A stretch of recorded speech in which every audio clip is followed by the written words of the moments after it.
अच्छा, तो उस दिन हमने जो लास्ट लेक्चर में कवर किया था वो था हमने हिस्ट्री देखी थी, टाइमलाइन देखी थी यूएस की, पाक यूएस रिलेशन की। मैंने आप लोगों को टाइमलाइन बताई।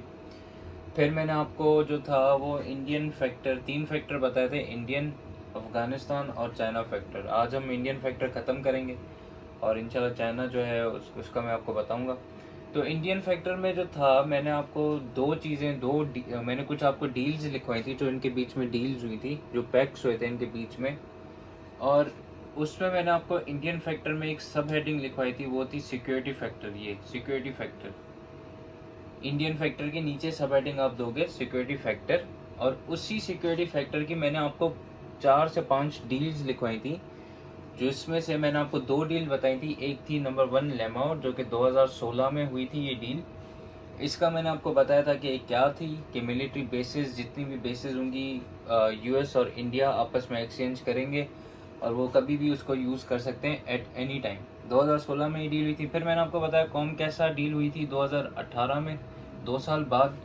इसमें मैंने आपको बताया कि जितनी भी इनके बीच में टॉक्स होंगी या जो भी चीज़ें होंगी, कम्युनिकेशन जो भी इंडिया और यूएस के बीच में होगी, वो सारी की सारी एनक्रिप्टेड होगी। ये थी कॉम कैसा डील, ये दोनों मैंने आपको इस दिन बता दी थी। थर्ड डील जो हमारे पास है वो है बेका, BECA बेका, जो कि 2020 में हुई थी। लेमाओ 2016 में हुई थी, कॉम कैसा 2018 में हुई थी, बेका जो थी वो 2020 में, मैंने 2 ईयर्स के डिफरेंस में हुई थी। मे बी शायद 2022 में इनकी फिर से कोई डील हो। अब बेका का जो फुल फॉर्म है वो है basic exchange and cooperation agreement, BECA, basic exchange and cooperation agreement for geospatial cooperation. इसका बेसिक फॉर्म बस ये है, basic exchange and cooperation agreement. अब ये एग्रीमेंट जो थी ये इंडिया और यूएस के बीच में हुई थी। इसमें क्या हुआ था, वो ये हुआ था कि इंडिया के तरफ से आपके 2 मिनिस्टर्स आए थे, इंडिया की तरफ से आपके 2 मिनिस्टर्स आए थे। 2 मिनिस्टर जो हैं वो यूएस की तरफ से, इसको आप 2+2 डील भी कहते हो। इंडिया की तरफ से 2 मिनिस्टर्स आए थे। इसी तरीके से जो यूएस है, यूएस की साइड से भी 2 मिनिस्टर्स आए थे। इनमें क्या हुआ था कि इनके बीच में अग्रीमेंट हुई थी, 2 मिनिस्टर यूएस के, 2 इंडिया के, और ये आपस में बैठ के इनके बीच में एग्रीमेंट हुई थी। वो एग्रीमेंट का जो नाम था वो बेका था, या 2+2 एग्रीमेंट भी इसको कहते हैं। उस एग्रीमेंट में बात ये हुई थी कि जो इन दोनों के बीच में जो टेक्नोलॉजी होगी, वो टेक्नोलॉजी यूएस के पास, अगर कोई भी हाई एंड टेक्नोलॉजी होगी जो यूएस के पास है, वो जो टेक्नोलॉजी होगी वो यूएस इंडिया से शेयर करेगा। और अगर कोई टेक्नोलॉजी ऐसी होगी जो यूएस के पास मे बी नहीं हो, या इंडिया ने इन्वेंट की हो, या तो वो टेक्नोलॉजी इंडिया यूएस से शेयर करेगा। नंबर 1 पॉइंट इसका ये था कि हाई एंड टेक्नोलॉजी जो है वो इंडिया और यूएस एक दूसरे के साथ शेयर करेंगे। नंबर 1, हाई एंड टेक्नोलॉजी जो भी होगी। नंबर 2, के इंडियन सैटेलाइट या फिर यूएस सैटेलाइट से जो भी डेटा मिलेगा, जो इंडिया के सैटेलाइट है, जो यूएस का सैटेलाइट है, उसमें से जो भी डेटा मिलेगी या इंफॉर्मेशन मिलेगी, ये दोनों आपस में एक दूसरे से शेयर करेंगे। हाई एंड टेक्नोलॉजी मैंने बताया शेयर करेंगे। सैटेलाइट के थ्रू जो इनको डेटा मिलेगी एक दूसरे के, इंडिया यूएस, ये एक दूसरे के उसको एक्सेस कर सकते हैं, एक्सचेंज करेंगे एक दूसरे के साथ। थर्ड जो इनका पॉइंट था इस बेका एग्रीमेंट का, वो ये था कि इनके बीच में कोई भी क्रिटिकल इन्फॉर्मेशन, कोई भी अगर क्रिटिकल इन्फॉर्मेशन, क्रिटिकल माना बहुत ज़रूरी इन्फॉर्मेशन अगर कोई भी आई, तो ये एक दूसरे के साथ वो क्रिटिकल इन्फॉर्मेशन भी शेयर करेंगे। ये एग्रीमेंट 2020 में हुआ था। Basic exchange and cooperation agreement इसका फुल नेम है। 2+2 एग्रीमेंट भी आप इसको कहते हो। क्यों कहते हो? कि 2 मिनिस्टर यूएस से आए थे, 2 मिनिस्टर इंडिया के साथ आए थे, उनके बीच में एग्रीमेंट हुआ था। वो एग्रीमेंट ये था कि हाई एंड टेक्नोलॉजी जो है वो एक दूसरे के साथ शेयर करेंगे, टेक्नोलॉजी एक दूसरे के साथ शेयर होगी। एक दूसरे के साथ जो इनका डेटा होगा सैटेलाइट का, वो शेयर करेंगे, क्योंकि सैटेलाइट के थ्रू आपको काफ़ी चीज़ें पता चलती हैं।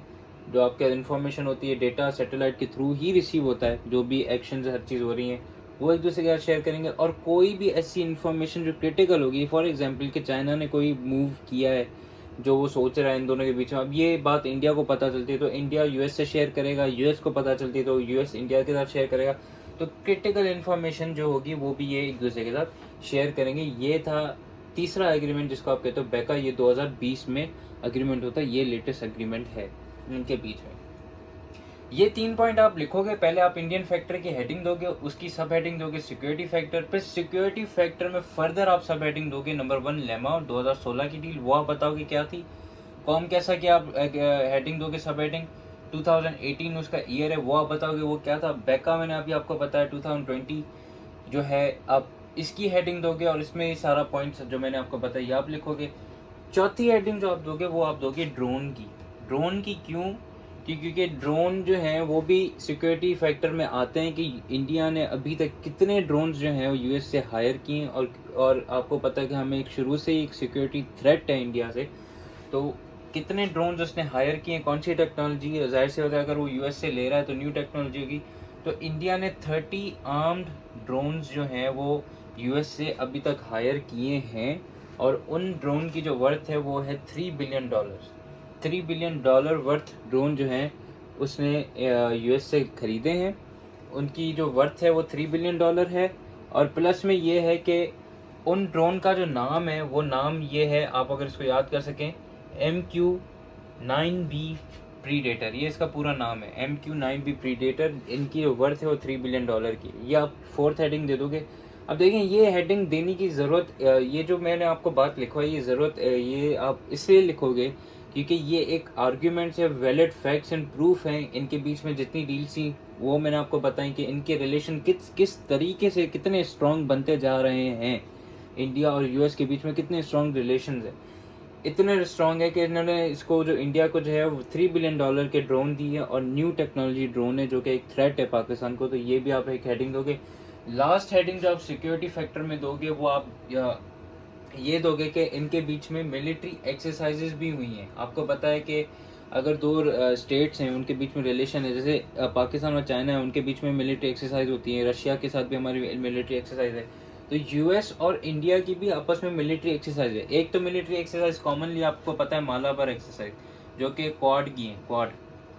क्वाड आपको पता है। ये भी अगर आप हेडिंग देना चाहो, उसको डिफाइन करना चाहो, तो आप ये भी दे सकते हो कि ये भी एक सिक्योरिटी थ्रेट है पाकिस्तान को भी, प्लस में चाइना को भी है, क्योंकि इंडो पैसिफिक में ये क्वाड वाली पॉलिसी खेल रहे हैं टू कंटेन चाइना। ये भी आप देना चाहो तो आप लिख सकते हो। मिलिट्री एक्सरसाइजेज में जो अभी तक इनके बीच में एक्सरसाइज हुई हैं वो मालाबार एक्सरसाइजेज ये लोग करते हैं इंडो पैसिफिक में।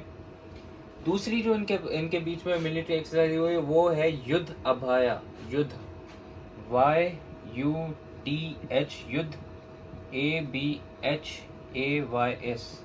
अभायास। युद्ध अभायास भी एक मिलिट्री एक्सरसाइज है जो इनके बीच में अभी तक हुई है। ड्रोन में एक और चीज़ मैं ऐड करूंगा कि मैंने आपको बताया कि इन्होंने 30 आर्म ड्रोन उससे लिए हैं, उसका नाम MQ-9B, वर्थ $3 बिलियन के इन्होंने ये लिए हैं।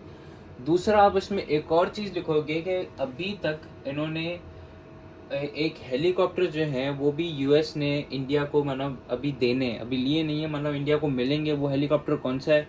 वो है 24 MH-60 रोमियो हेलीकॉप्टर। इनका नाम बहुत मुश्किल है, अगर आप याद कर सको तो लिख लें, क्योंकि ये आर्ग्यूमेंट को स्ट्रॉन्ग करेंगे बेसिकली। 24 MH-60 रोमियो हेलीकॉप्टर जो है वो इंडिया को अभी ये दे रहा है। अब इतनी डिस्क्रिप्शन में नहीं जाना चाहिए, लेकिन बता रहा हूँ कि उसमें नाइट विजन होगा, हेलफायर मिसाइल्स होंगे, टॉर्पीडोज होंगे। तो कहने का मकसद ये है कि एडवांस टेक्नोलॉजी जो मैंने इधर लिखा है, हाई एंड टेक्नोलॉजी जो है वो ये एक दूसरे के साथ शेयर करेंगे। फिर वो ड्रोन्स हो, हेलीकॉप्टर्स हो, या कुछ भी हो, आर्मी में हो, नेवी में हो, कोई भी जो भी हाई एंड टेक्नोलॉजी होगी वो इंडिया और यूएस शेयर करेंगे। ये था आपका सिक्योरिटी फैक्टर इंडिया का। अब देखें इस सिक्योरिटी फैक्टर की अगर मैं जनरली ओवर ही बात करूँ तो इसमें यूएस को इतना फ़ायदा नहीं है। क्यों नहीं है? क्योंकि वो वैसे ही सुपर पावर है, उसके पास हाई एंड टेक्नोलॉजी वैसे ही है, उसके पास डेटा जो है, उसके पास न्यू टेक्नोलॉजी, इंडिया से वो बहुत आगे। इसमें जो सबसे ज़्यादा फ़ायदा है ना वो इंडिया को है। उसको हाई एंड टेक्नोलॉजी भी मिल रही है, डेटा भी मिल रहा है, क्रिटिकल इन्फॉर्मेशन भी मिलेगी, उसको मिलिट्री बेसेस भी मिलेंगी, नेवी बेसेस भी मिलेंगी। उसके बीच में जो उसको इन दोनों के बीच में जो भी बातें होंगी वो सारी एनक्रिप्टेड होंगी, किस पे हमला करना है किस पे नहीं करना, एनक्रिप्शन होगी। प्लस में इनकी मिलिट्री एक्सरसाइज है, तो इंडिया का जो एक ओवरऑल जो है एक स्टांस होगा वो स्ट्रांग बनेगा। ये तो मैंने आपको सिर्फ सिक्योरिटी फैक्टर बताया कि सिक्योरिटी के हवाले से इंडिया किस तरीके से स्ट्रांग बना है। ये आप लिखोगे, प्रूफ फैक्ट्स एंड फिगर ये लिखोगे कि सिक्योरिटी फैक्टर में इंडिया इन डील्स की वजह से, इन चीज़ों की वजह से कितना स्ट्रांग बन रहा है। मिलिट्री के सेंस में आप लिखोगे या आर्मी के सेंस में लिखोगे कि कितना स्ट्रांग बन रहा है। अब ये फैक्टर जब आप लिख लोगे तो इसके बाद आप एक हेडिंग दोगे, न्यू हेडिंग दोगे, वो हेडिंग होगी आपकी इम्पैक्ट्स की। मैंने आपको ये बताया कि पाक यूएस रिलेशन की मैं आपको सिंपल जनरल एक टाइमलाइन वाली हिस्ट्री भी बता देता कि इनके रिलेशन जो है पाकिस्तान के साथ, जो मैंने आपको बता भी दिए, तो मैं आपको सिंपल करके हिस्ट्री बताता। लेकिन इसमें ये जो फैक्टर्स हैं, India factor, Afghanistan, China factor, ये इसलिए ज़रूरी हैं कि आपको पता होना चाहिए कि पाक यूएस रिलेशन बेसिकली अफेक्ट हो क्यों रहे हैं। इंडियन फैक्टर मैंने आपको बताया, इंडियन फैक्टर में मैंने आपको सिक्योरिटी फैक्टर बताया। अब आप सिक्योरिटी फैक्टर लिखने के बाद जब आप 500 पॉइंट लिख लोगे जो मैंने बताया, उसके बाद आप एक हेडिंग दोगे, आप लिखोगे इम्पैक्ट ऑन पाकिस्तान। आप हेडिंग दोगे कि ये जो जितनी भी डील्स हुई हैं, ये जितनी भी डील्स हुई हैं, ये सिक्योरिटी फैक्टर जो इनके बीच में मैंने आपको सारा बताया, drone purchase, missile, military exercises, LEMOA, BECA, com कैसा, जितनी भी डील्स हुई हैं, उन सब का इम्पैक्ट पाकिस्तान पे क्या पड़ेगा, पाक और यूएस के रिलेशन पे क्या इम्पैक्ट है, पाकिस्तान को इनसे क्या मसला होगा। आप लिखोगे नंबर 1 के पाकिस्तान को जो सिक्योरिटी थ्रेट पहले से ही था, इंडिया से शुरू से ही था, वो सिक्योरिटी थ्रेट इन्हांस हो जाएगा। नंबर 1 कि हमारा जो सिक्योरिटी थ्रेट जो हमें पहले से ही था, वो और मज़ीद इंक्रीज़ हो जाएगा ये सब डील्स होने के बाद, क्योंकि वो मिलिटरीली जो है वो स्ट्रांग बन रहा है। नंबर 1 इम्पैक्ट ये होगा।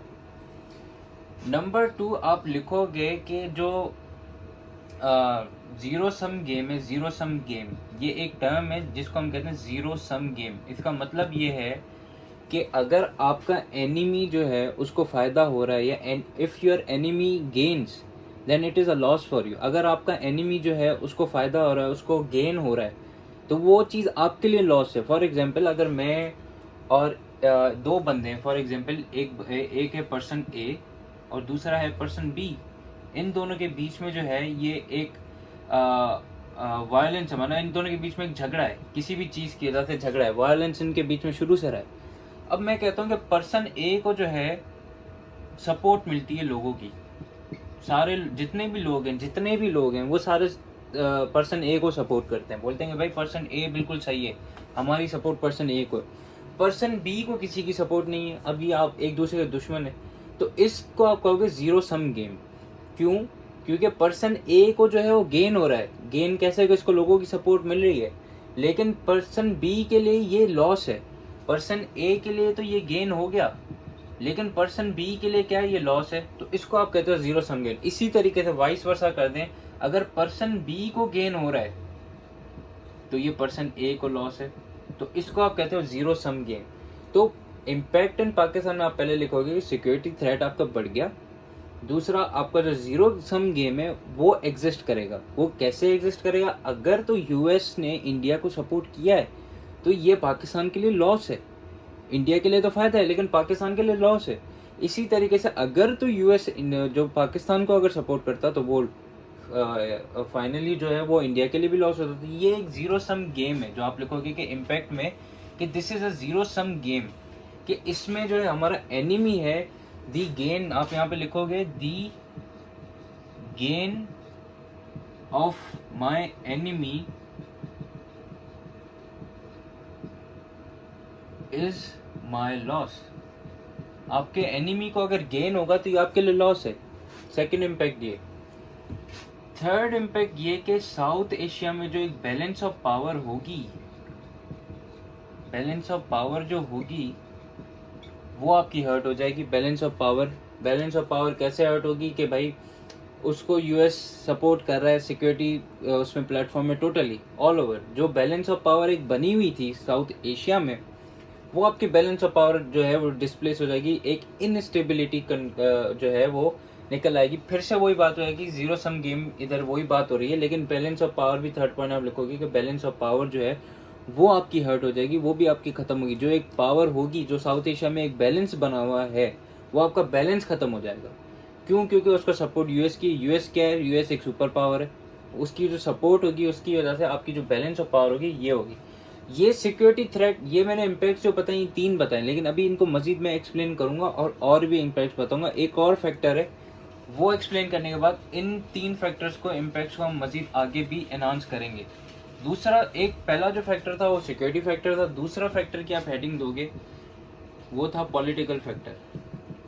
इंडियन फैक्टर के नीचे पहले आपने सिक्योरिटी फैक्टर दिया, उसके आपने 5 एग्रीमेंट लिखे, फिर आपने इसके इम्पैक्ट्स बता दिए, जो मैंने 3 इम्पैक्ट्स बताए कि सिक्योरिटी की वजह से ये 3 इम्पैक्ट पाकिस्तान को होंगे। फिर आप दूसरी हेडिंग दोगे पॉलिटिकल फैक्टर, फिर उसमें आप सब हेडिंग देना स्टार्ट कर दोगे। पहले आप लिखोगे for example United nation security council.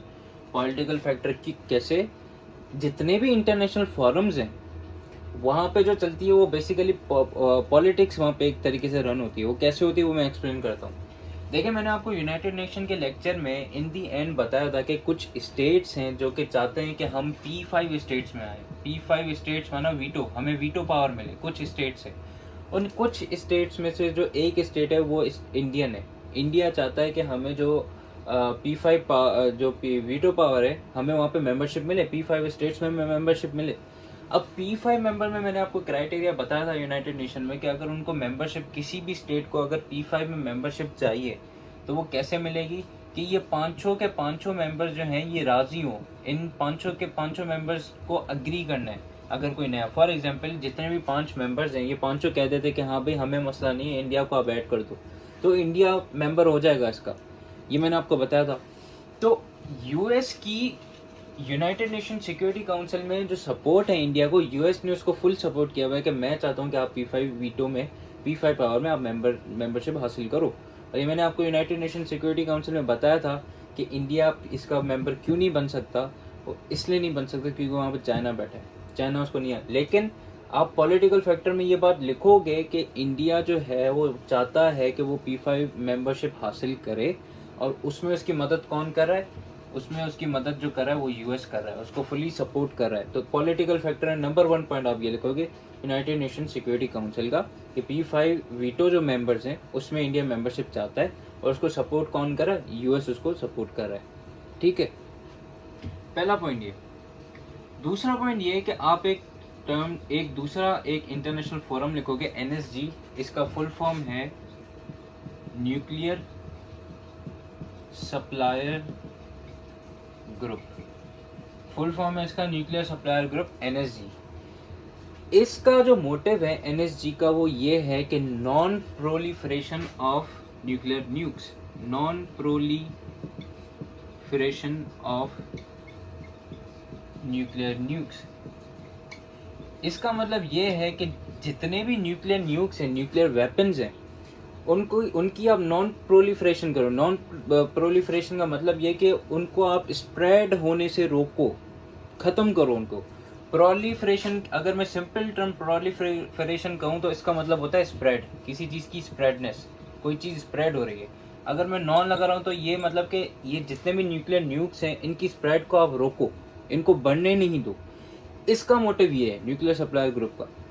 अब 2016 में क्या हुआ था कि 2016 में इंडिया ने यहाँ की NSG की मेंबरशिप के लिए अप्लाई किया था। 2016 में इंडिया ने अप्लाई किया था मेंबरशिप के लिए 2016 में NSG।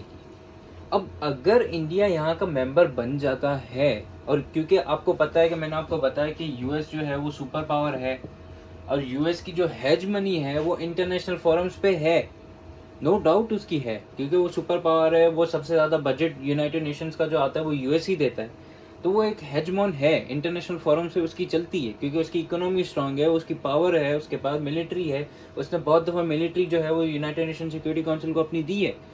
कितने जो भी मसला होता है, जैसे मैंने आपको एक कॉन्फ्लिक्ट बताया था जो हुआ था जिसमें यूएस ने अपनी मिलिट्री, तो इसी तरीके से हर फोरम में यूएस की जो है हेज मनी है।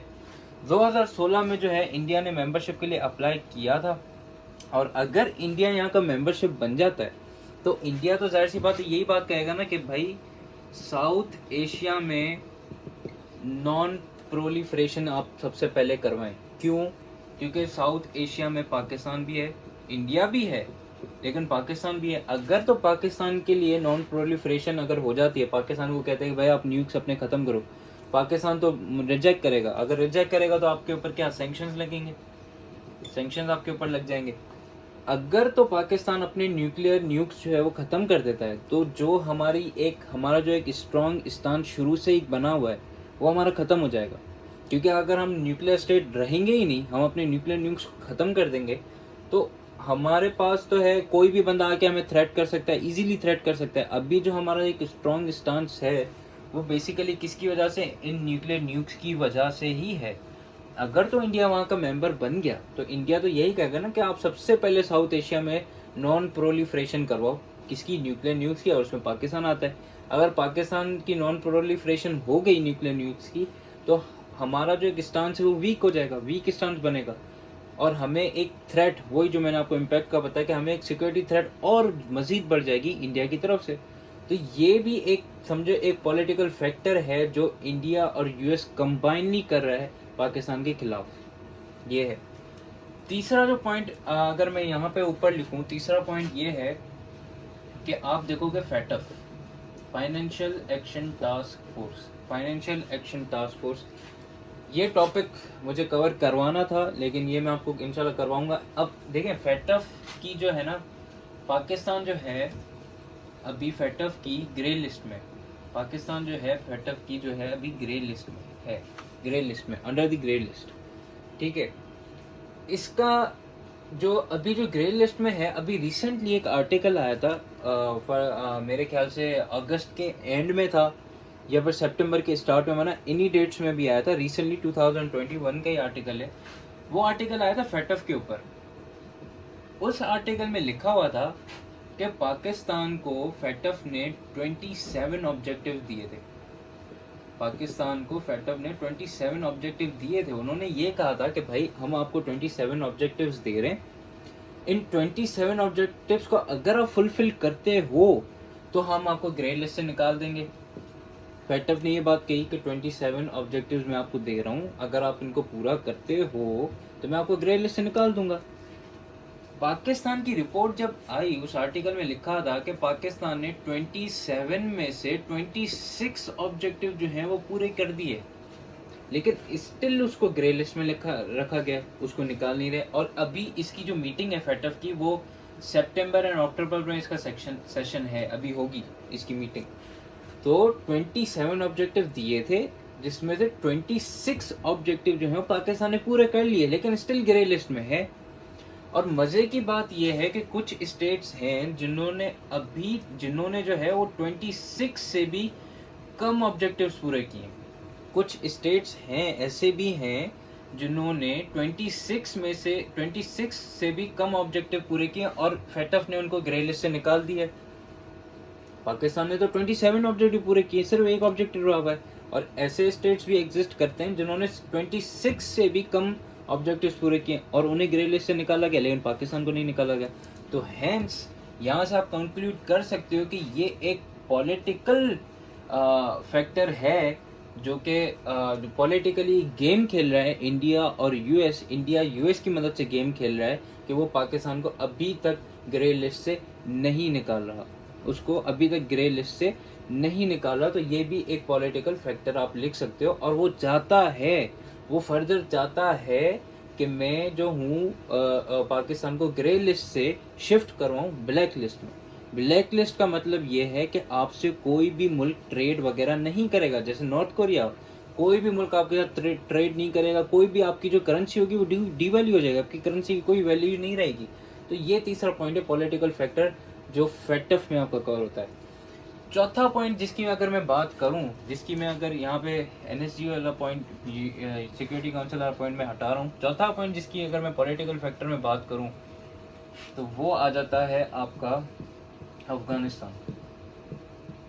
यूएस ने जो है अफगानिस्तान में भी पॉलिटिकली गेम खेला है। वो कैसे खेला है कि यूएस का आपको पता है कि एक रिप्रेजेंटेटिव है ज़ल्मी खलीलजाद। ये पॉइंट पुराना है, ये अगर आप करंट सिनेरियो की सिचुएशन की बात करो, क्योंकि अफगानिस्तान में अब जो उसकी फोर्सेस थी वो सब निकल गई, जो एक मसला था गवर्नमेंट और उसके बीच में, तालिबान के बीच में, वो तो अब ख़त्म हो गया, तालिबान का कंट्रोल आ गया। लेकिन तभी भी आपको एक नॉलेज के लिए बता रहा हूँ, अगर आप लोग लिखना चाहे लिखें, नहीं भी लिखेंगे तो अब इतना फ़र्क नहीं पड़ रहा। ज़ल्मी खलीलजाद जो थे वो यूएस के रिप्रेजेंटेटिव थे अफगानिस्तान के लिए।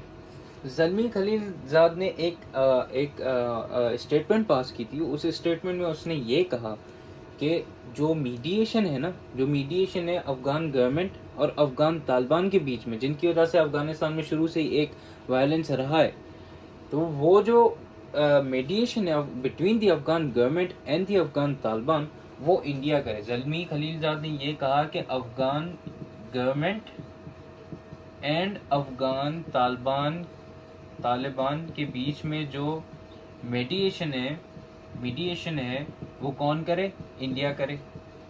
ये ज़ल्मी खलीलजाद साहब ने ये बात कही थी। हालांकि उन पाकिस्तान ऑलरेडी एक मीडिएशन जो था वो उनके बीच में कर रहा था। ये मैंने आपको कश्मीर इशू में बताया था कि पाकिस्तान मीडिएशन कर रहा था इनके बीच में। जब आर्टिकल 370 और 35A को रिवोक किया गया था तो तब मीडिएशन पाकिस्तान ही कर रहा और शुरू से ही कर रहा था। लेकिन ज़ल्मी खलीलजाद ने ये कहा कि अफगान गवर्नमेंट एंड तालिबान के बीच में कौन मीडिएशन करे? इंडिया। तो ये भी एक पॉलिटिकल फैक्टर है। क्यों? अगर इंडिया मीडिएशन करेगा, इंडिया के तो अफगानिस्तान में वैसे ही स्टेक्स थे, उसने वहाँ पे डैम भी बनाया था, सलमा डैम बनाया था, फ्रेंडशिप डैम बनाया था, पार्लियामेंट भी वहाँ की जो थी वो इंडिया ने बनाई थी। अगर तो वो अफगानिस्तान में इंडिया आ जाता तो ये क्या होता? पाकिस्तान के लिए एक सिक्योरिटी थ्रेट हो जाता, इंक्रीज हो जाता। तो ये जो पॉइंट है ये भी आप लिख सकते हो एक हिस्टोरिकल उसमें कि भाई ऐसा हुआ था अफगानिस्तान में। फिफ्थ पॉइंट जो मैं समझता हूँ कि ज़रूरी पॉइंट है और उस पर तो जो है यूएस और इंडिया दोनों मिलके उसको रिजेक्ट करते हैं, वो है सीपैक का।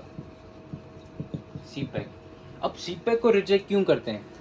यूएस का तो सिंपल रीज़न है क्योंकि उसको चाइना को कंटेन करना है और सीपैक जो है वो बहुत बड़ा प्रोजेक्ट है, सिर्फ पाकिस्तान के साथ ही नहीं, वैसे ओवरऑल एक बहुत बड़ा प्रोजेक्ट है जो कि जिससे चाइना को तो बहुत ज़्यादा फ़ायदा होगा। इन सिंपल टर्म्स में अभी बात करूँ तो यूएस तो उसके वैसे ही खिलाफ है क्योंकि उसको पता है कि भाई मुझे चाइना को कंटेन करना है, तो यूएस तो उसके वैसे ही खिलाफ है। इंडिया सीपैक के खिलाफ क्यों है?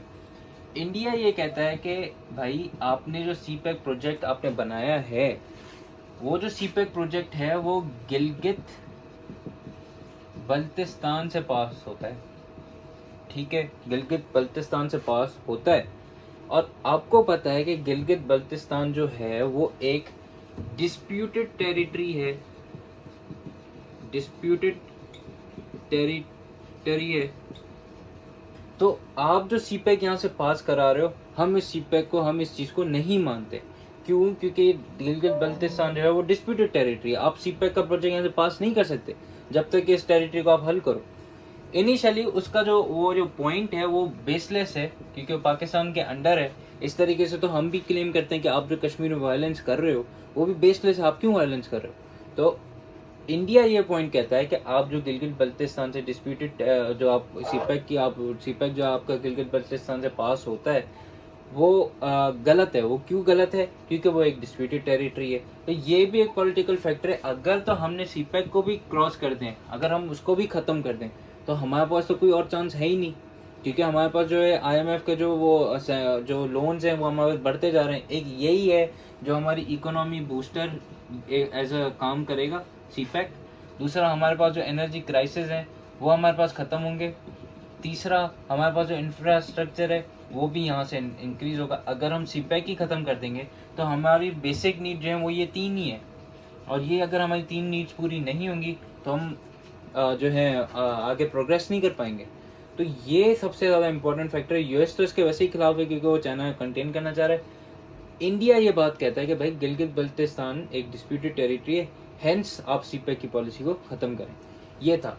एक पांचवा फैक्टर जो था वो मैंने अपनी तरफ से, क्योंकि आज मैंने आर्टिकल एक पढ़ा था तो उसमें था, उसको भी मैं इसमें कोट करना चाहूँगा, वरना तो ये 5 फैक्टर्स थे जो मैंने पढ़े थे। लेकिन आज एक और आर्टिकल था जिसमें मैंने एक चीज़ पढ़ी थी, उस आर्टिकल के थ्रू मैं आपको वो आपसे वो फैक्टर शेयर करूँगा। और मैं चाहूँगा कि आज का एडिटोरियल जो है उसमें आप देखें, उसमें लिखा हुआ है पॉइंट नंबर 6 आखिरी, वो ये है कि हमें यूके ने जो है वो हमारे ऊपर ट्रैवल बैन लगाया था, पाकिस्तान के ऊपर ट्रैवल बैन लगाया था। पाकिस्तान के ऊपर तो नहीं, उसने जिस कंट्री पे भी लगाया, लेकिन पाकिस्तान के ऊपर उसने कैसे ट्रैवल बैन लगाया वो आपको बताता हूँ, और इसमें पॉलिटिक्स कैसे शामिल है वो आपको बताता हूँ। देखें, पाकिस्तान के ऊपर अभी ट्रैवल बैन नहीं है। आज जो आर्टिकल आप पढ़ेंगे उसमें लिखा है कि पाकिस्तान के ऊपर ट्रैवल बैन ख़त्म हो गया, लेकिन ट्रैवल बैन जो हमारे ऊपर लगा था वो एक चीज़ की वजह से, एक तो पॉइंट ये था कि हमारी जो कोविड थी वो हमारा इंक्रीज़ हो रहा था, कोविड-19 के केसेस, वहाँ से हमारे पाकिस्तानी पैसेंजर्स थे जो यूके ट्रैवल करके गए थे, उनमें से जो पॉजिटिविटी रेट था उन ट्रैवलर्स का, पैसेंजर्स का, वो वहाँ पे पॉजिटिव एज अ कोरोना शुरू हुआ था उनका टेस्ट। तो इस वजह से हमारे ऊपर एक बैन कोविड-19 की वजह से लगा हुआ था। आर्टिकल इज़ मस्ट, आप उसको रीड कीजिएगा, आज का एडिटोरियल है। तो उसमें ये बात लिखी थी कि इंडिया जो था ना, इंडिया का उन्होंने ट्रैवल बैन जो है वो ख़त्म कर दिया था। ट्रैवल बैन जो इंडिया का था वो उन्होंने हमसे पहले उन्होंने ख़त्म कर दिया था। हालांकि आपको पता है कि अभी कुछ 1-2 महीने पहले जो था, जून जुलाई में, इंडिया में जो हालत थी कितनी ज़्यादा थी कि इंडिया में इंडियन वेरिएंट था जिसका नाम था डेल्टा वेरिएंट।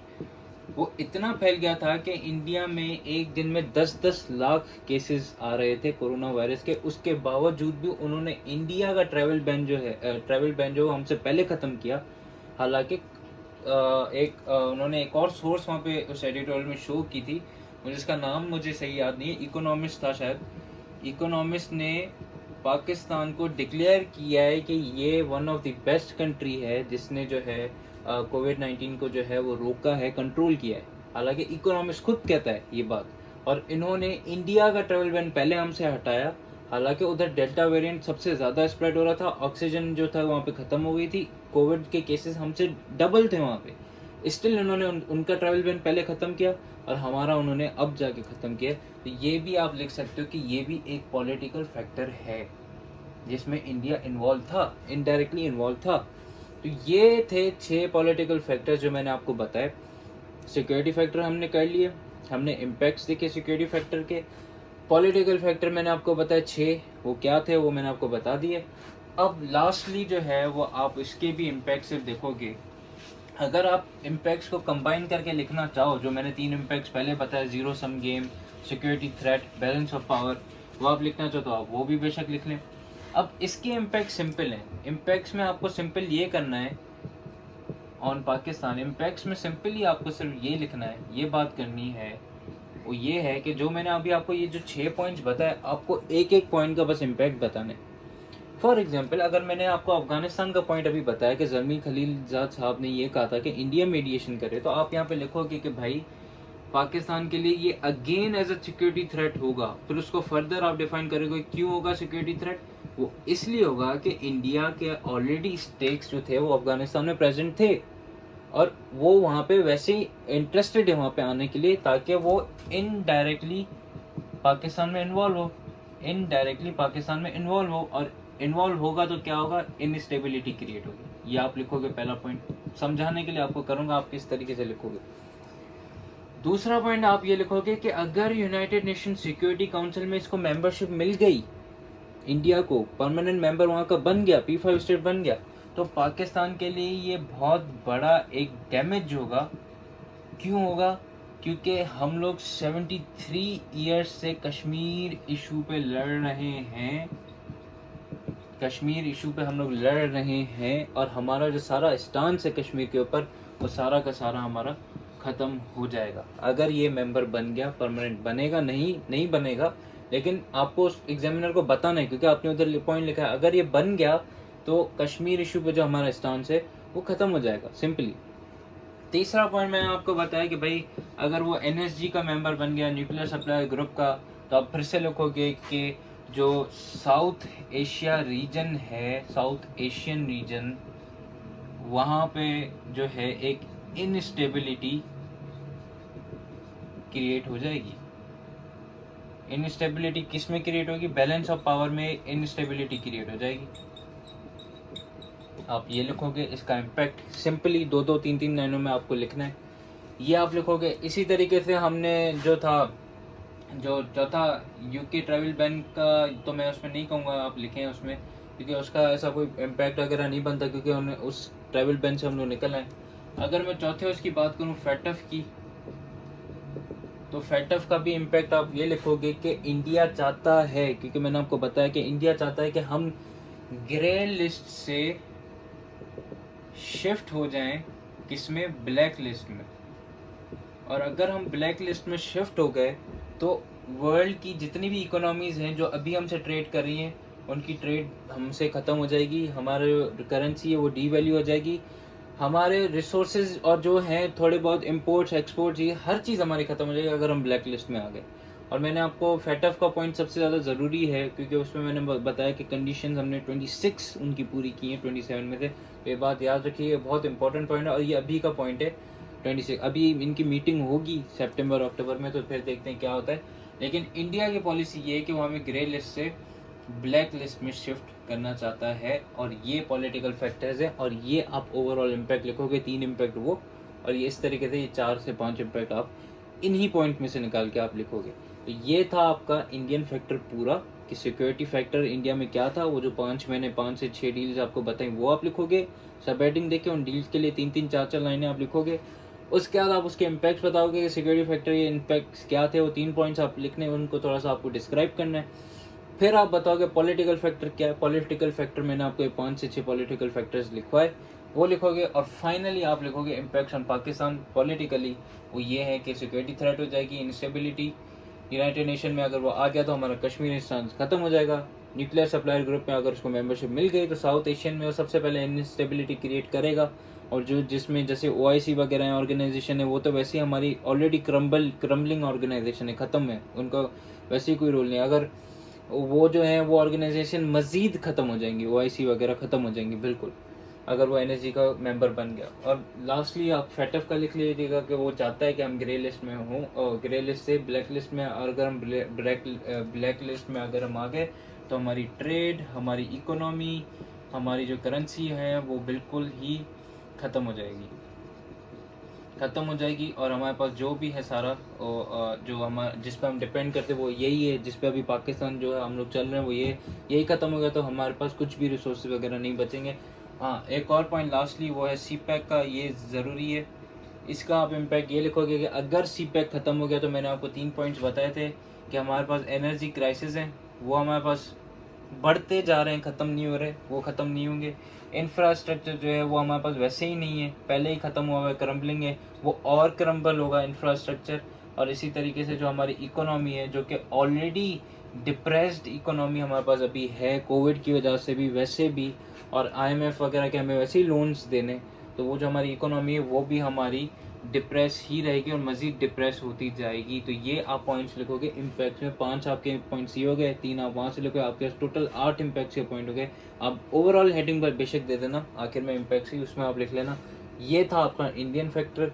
यहाँ पे हम अपना आज का लेक्चर ख़त्म करेंगे। कल जो है वो हम लोग जो है वो कंटिन्यू करेंगे चाइना फैक्टर। चाइना का फैक्टर हम लोग कंटिन्यू करके हम इस पाक यूएस रिलेशन को ख़त्म करेंगे। अफगानिस्तान फैक्टर मैं इसलिए नहीं करवाऊँगा क्योंकि अफ़गानिस्तान का जो करंट सिनेरियो अभी मैंने आपको जो बताया वो ये है कि वहाँ पे तालिबान की गवर्नमेंट आ गई है और US की जो फोर्सेज है वो सारी विड्रॉ कर चुकी हैं वहाँ से।